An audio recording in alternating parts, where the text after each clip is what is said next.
নমস্কার বন্ধুরা, রাধার লাইফস্টাইল ব্লগে আপনাদের সবাইকে স্বাগত। আজ আমি করছি ফুলকপির বড়া। তার জন্য আমি ফুলকপিটাকে একটু বড় বড় সাইজ করে কেটে নিয়েছি। কেটে আমি সেদ্ধ করে নেব হালকা করে।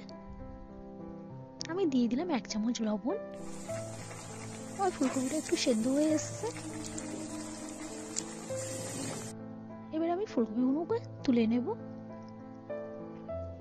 বেশি সেদ্ধ করার দরকার নেই, অল্প সেদ্ধ করলেই হয়ে যাবে। এবার আমি এদিকে নিয়ে নেব বেসন, তাতে দিয়ে দিলাম 1 চামচ লবণ, 1 চামচ হলুদ, আর দিয়ে দিলাম 1 চামচ লঙ্কার গুঁড়ো। এদিকে আমি দিয়ে দেবো আদা রসুনের পেস্ট। আদা রসুনের পেস্ট দিলে খুবই টেস্ট হয় পরোটা। জল দিয়ে আমি ব্যাটারটাকে গুলে নেব।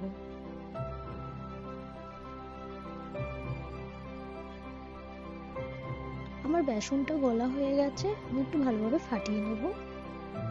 যত ভালোভাবে ফাটবে আমাদের বড়াগুলো পকোড়াগুলো খুবই ভালো হবে, ফুলবে।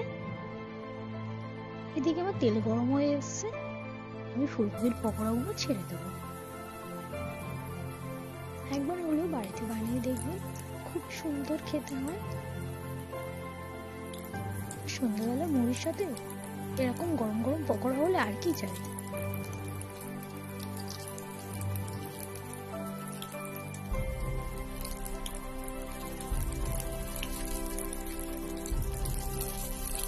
আমার এই রেসিপিটি যদি আপনাদের ভালো লেগে থাকে, অবশ্যই আমার চ্যানেলটিকে সাবস্ক্রাইব করে দেবেন, পাশে থাকা বেল আইকনটি অন করে দেবেন। ভালো লাগলে লাইক কমেন্ট শেয়ার করতে একদমই ভুলবেন না।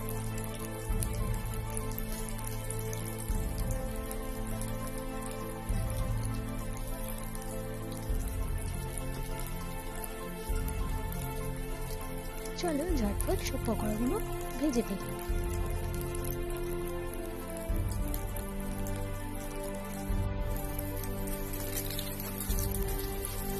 এবারে ফুলকপি বড়াগুলো একটু উল্টে পাল্টে দিয়ে দেবো।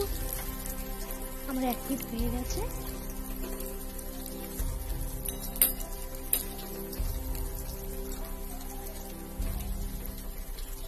এই ফুলকপি বড়াগুলো এত সুন্দর, এত টেস্টি, এত সুন্দর খেতে যে কি বলবো। আপনারা একবার হলেও বাড়িতে বানিয়ে দেখবেন, খুবই সুন্দর খেতে হয়।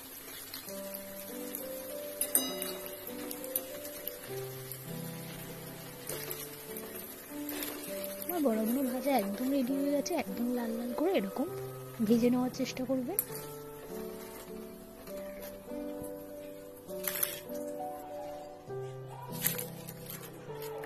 দেখতেই পাচ্ছেন কত সুন্দর হয়েছে।